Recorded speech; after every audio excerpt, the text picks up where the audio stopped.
My name is Kyle Boyd, and I'm going to be talking about the use of genetically altered DNA and using it to bring back animals from extinction. I have attached a paper next to this file for this presentation that is going to have a copy of everything that I'm going to talk about. A question that I'm going to ask right now is something I want you to think about throughout this entire presentation, and then think about once it's done.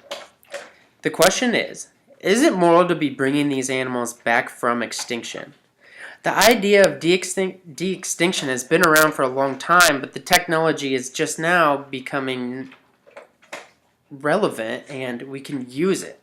So it's actually making this fantasy idea possible. The question is known by everyone. It's the most famous question of all. Is this process considering us as God? Are we playing God in this scenario? And the next question I want you to think about is, why would we want to bring these animals back? De-extinction is a term that you'll see is used a lot during this presentation. De-extinction is a lot like extinction, but instead it's the opposite. De-extinction is the process of returning an animal to Earth that has been removed or extinct. If you're following along with the paper, you'll notice that each one of these summary topics is actually the headers of each one of the paragraphs or sections I'm going to go through during this presentation. So as you can follow along, I'll be reading off my information from my research. The first topic we're going to go through is de-extinction research. The first section of this will be the extinction of the Picardo species. On July 30th, 2003, a team of Spanish and French scientists reversed time and attempted to bring back an animal from extinction. The animal that they wanted to bring back was a Pyrenean ibex, which is a kind of wild goat. It thrived in the lands of the Pyrenees Mountains that separates France and Spain. The Picardo would clamber along cliffs, nibbling along leaf stems, enduring harsh winters. At extinction came when guns became present in the area. Hunters drove down the Picardo population over several centuries. Then in 1989, Spanish scientists did a survey that concluded that there were only a dozen or so left on Earth. 10 years after the conclusion of the Spanish survey, only a single Pyrenean ibex remained on Earth. They nicknamed this ibex Celia. Then they applied a tracker to her so they could follow her where she went, and they sent her on her way. Then, after 9 months after sending her on her way, the monitor just suddenly halted. And when they found Celia's body, they found that a tree had fallen down on top of her, killing her. And that incident was the end of ibexes on Earth. The next topic we're going to go through is studying the ways to recreate these extinct species. Recently, researchers have been studying ways that they could bring back some of these extinct animals. The only one that they've had success with is the ibex. Since they retrieved cells from Celia when they had captured her before they re-released her, they began the process of applying the DNA of Celia's cells into empty goat embryos. Then they placed these embryos into surrogate mothers and waited to see if they would fertilize the eggs.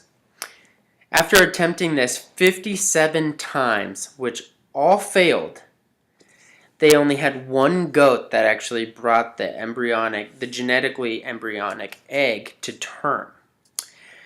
This surrogate gave birth to a 4.5-pound ibex clone, but it only lasted 10 minutes until its breathing stopped. They later discovered that one of the clone's lungs had grown a gigantic extra lobe as solid as a piece of liver. So there was actually nothing that anyone could have actually done.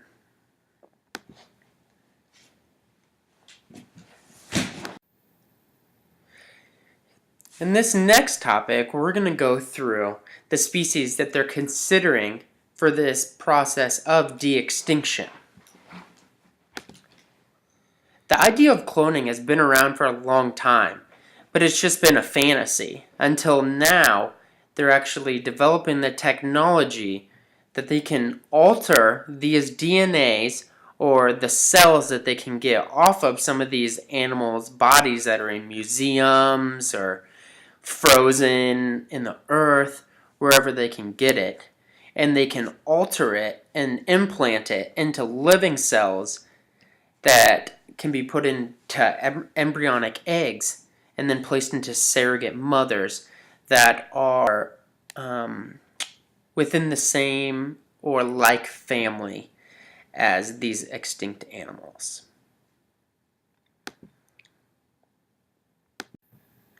First on the list, we have the dodo bird. The dodo bird has been extinct since 1662. It mainly became extinct because they only lived on one island that was just east of Madagascar in the Indian Ocean. And on that island, they kind of disappeared after the introduction of a dog species. And the dog species ate the dodo birds and chicks and all of their eggs. The gray auk has been extinct since the mid-19th century. The thylacine, or as many of you know, the Tasmanian tiger, went extinct and had its last sighting in about the 1930s. It became extinct due to the overhunting of it and all of the habitat loss it experienced. The Chinese river dolphin has been possibly extinct or severely dwindled because of industrial pollution into the waters. The passenger pigeon went extinct in about 1914. It became extinct because of the overhunting of it and the habitat destruction it experienced. A once known prominent bird of North America, the last known passenger pigeon actually died at the Cincinnati Zoo.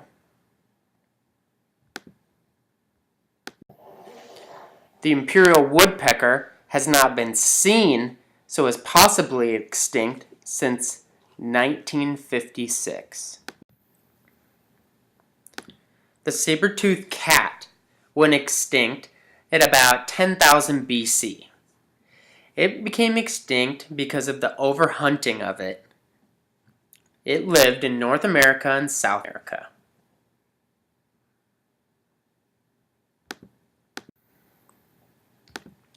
The woolly mammoth has been extinct since about 3,700 years ago. It mainly became extinct because of the overhunting of it, and due to the habitat loss due to climate change. It lived in parts of northern Asia, Europe, and North America.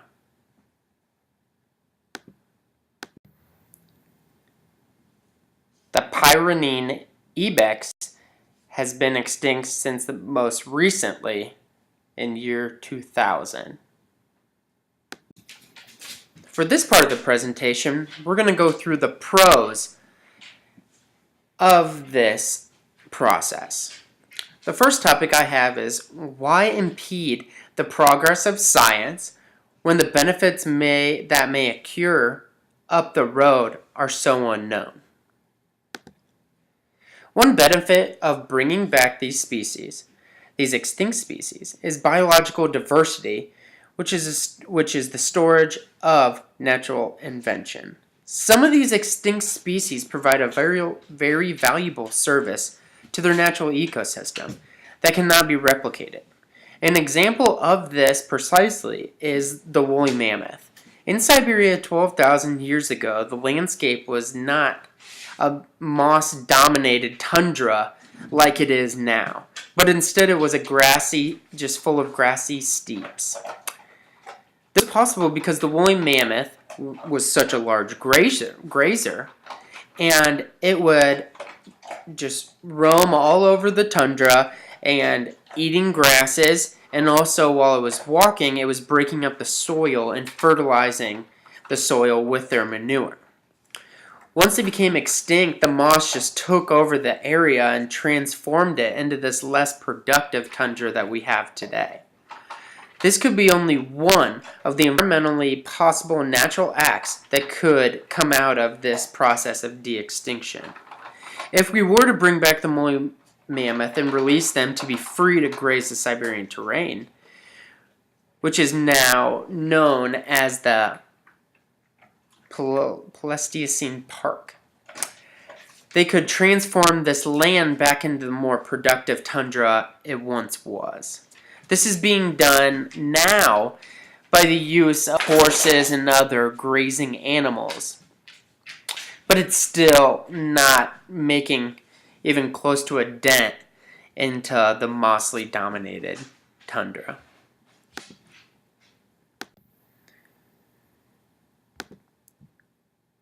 For this next topic, we should do it because we have an obligation to do it. Just so we can right some of the enormous wrongs we have done in the past by driving these co-tenants of Earth off of the planet.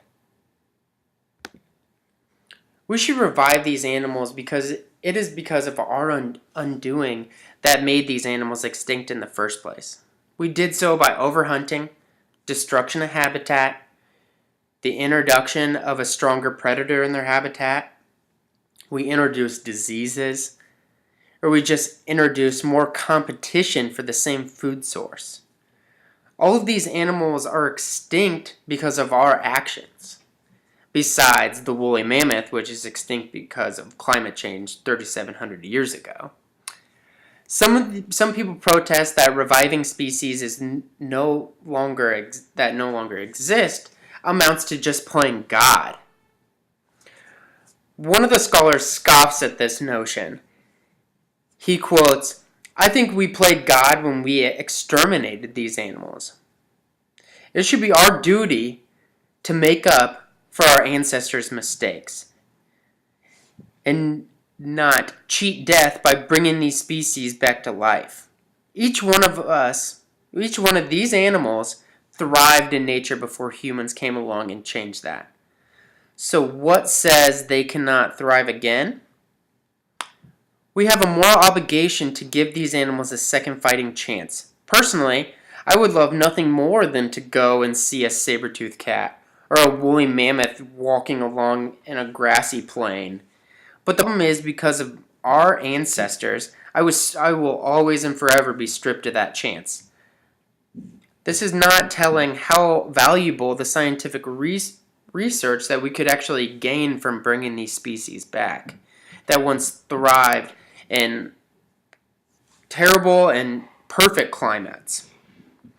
By studying them, we could understand how some of these species were able to do so. Most importantly, we could research the mistakes that we made once before by making them extinct, just to make sure that that doesn't happen again if we do decide to do this de-extinction process.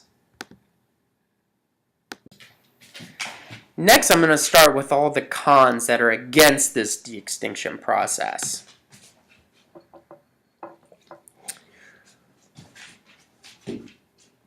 Resurrection science is a fantasy that harms animals that need our help now.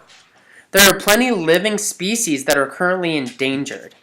Why waste the resources on bringing back an animal that's already dead when we can use those resources to help the sick ones today? The idea of de-extinction is looked at with a biased opinion because of the movie Jurassic Park, the cinematic film that gave the public's first appearance of the idea of de-extinction. The dinosaurs are brought back to life with the use of DNA in their blood found from frozen mosquitoes. But in that case, the dinosaurs were brought back for their entertainment value. And we all know how that story ended up. So we have to ask ourselves truly, why do we want to bring these extinct species back? Is it because it will truly benefit nature by returning them to it? Or is it for our own entertainment? And in that case, someone will just make a bundle off showing them off. Since the movie Jurassic Park, there has been a large dark shadow that has been cast over this idea of de-extinction. Because people are afraid of the unknown, that the unknowns that are associated with bringing these large predators back to life. Because of natural rates of decay, we can actually never hope to retrieve the full genome of the Tyrannosaurus rex or any other dinosaurs which vanished 65 million of years ago.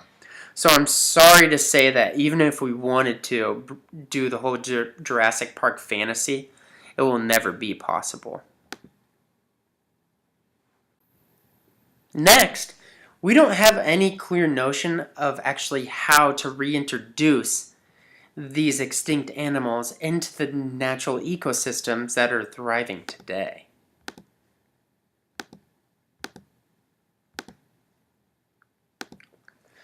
We should not be playing God and cheating death just so we can see that animals that have been extinct for a long time alive again.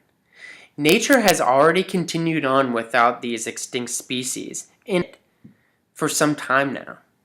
So it would only disrupt the natural order to reintroduce these extinct species once again.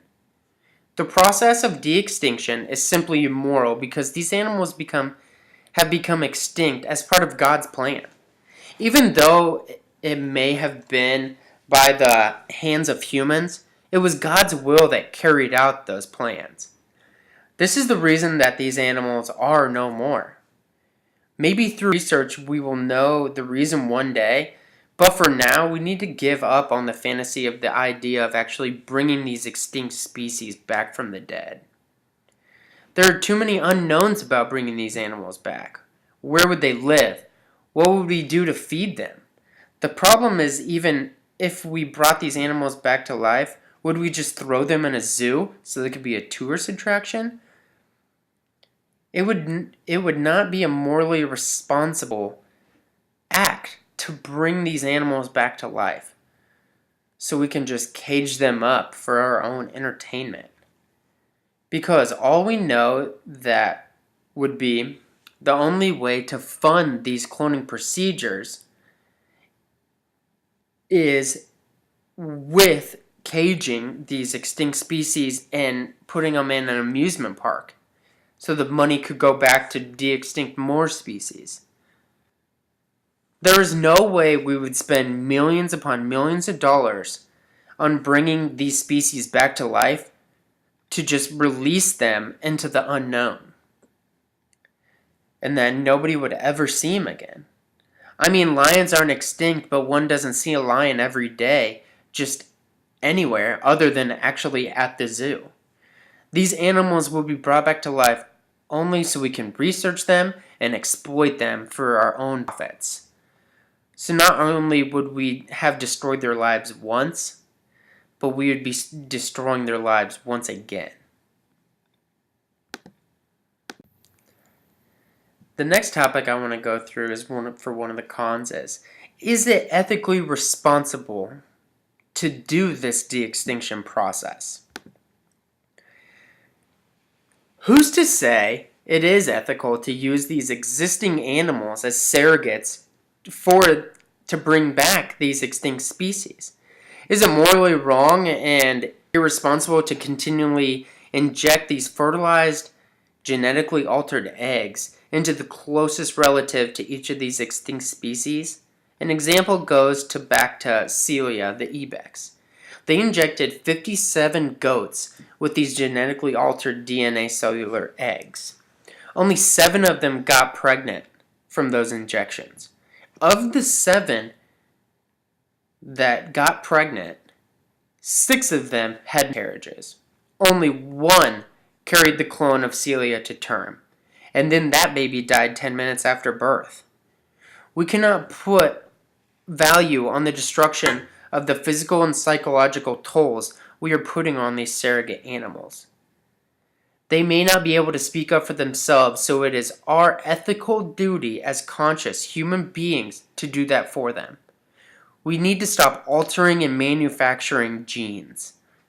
After trying to bring back the animals we already forced into extinction once, we are now forcing their closest relatives to the same destiny by using them just to try to bring back the extinct species we pushed out once before.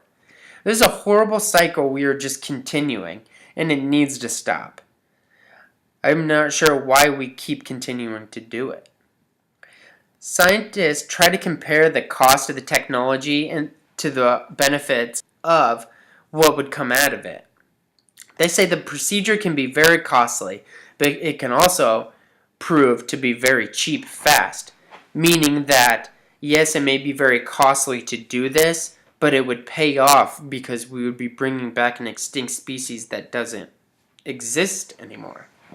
These clones could not help not only bring back extinct species, but also the critically endangered ones we have now. Their example of the cost and benefit is comparing it to the polio vaccine. Maybe a quote is, maybe some people thought the polio vaccine was just a distraction from the iron lung. It's hard to say in advance what's the distraction in this scenario and what is the salvation. The next topic I want to go through is what animals should we apply enough value to in order to bring them back. If we decide to carry out this process of de-extinction for the species, how do we decide which species to apply value to? How and which do we choose to bring back? And then, in what order do we bring them back? Does a woolly mammoth hold more value to coming back than an imperial woodpecker? If you think this, is it because the woolly mammoth has been extinct longer? Or is it because people would pay more money to come and see a woolly mammoth than an imperial woodpecker? Any way we go about trying to answer this question about which to apply value to, the answer always proves to be more immoral than moral.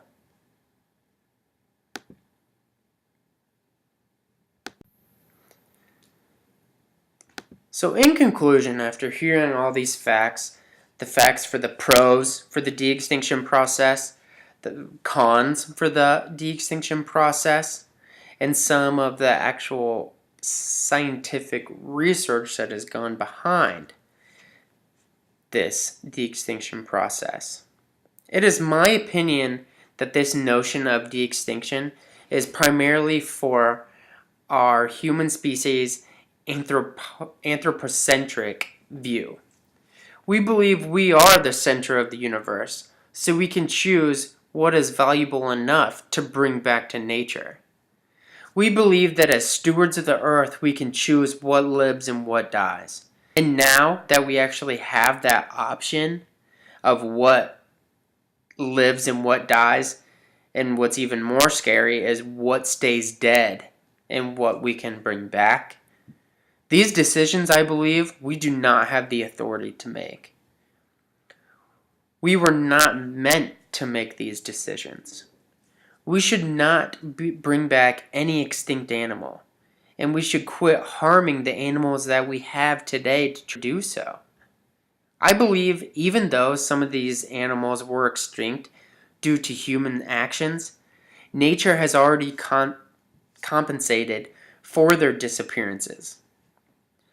If we were to reintroduce these animals into nature, I think we would cause way more problems that would outweigh the benefits of them being there.